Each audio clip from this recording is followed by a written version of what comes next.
এই তো রাত বাজে অলরেডি ১২টা আর এখন হচ্ছে আনিশা বাবা অলরেডি বাজার করে নিয়ে এসেছে, কারণ যেহেতু ওর লেট হয়েছিল।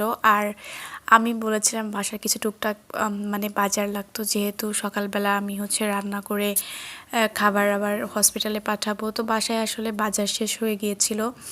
তো এই তো টুকটাক যেগুলা বলেছিলাম ওগুলাই হচ্ছে নিয়ে এসেছে। এই যে মুরগি আর মাছ, বাসায় হচ্ছে মুরগি ছিল না, আর মাছ হচ্ছে এক্সট্রা করে নিয়ে এসেছে, যেহেতু আমাদের বাসায় মাছ তো সবসময় লাগে।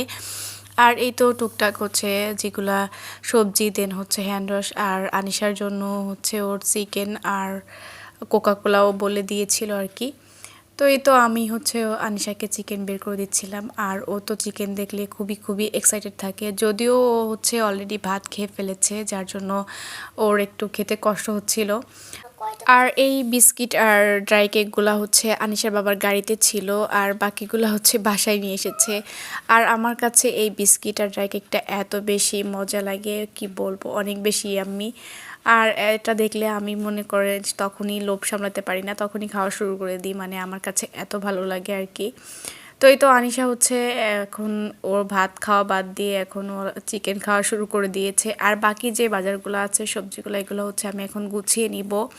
আর মাছটা যেহেতু অনেক লেট হয়ে গিয়েছে, যার জন্য ওটা পরবর্তী ফ্রিজে রেখে দেবো, সকালে হচ্ছে এগুলো পরিষ্কার করে নিব আর কি। তো এই তো আমি হচ্ছে অলরেডি খেতে বসে গিয়েছি, কারণ এই ড্রাই কেকগুলো আমার খুবই খুবই পছন্দের। তো এই তো এটাই ছিল ছোটোখাটো একটা মিনি ব্লগ। তো সবাই আমার পাশে থাকবেন, আর ভালো লাগলে অবশ্যই একটা লাইক কমেন্ট শেয়ার করবেন। আল্লাহ হাফেজ।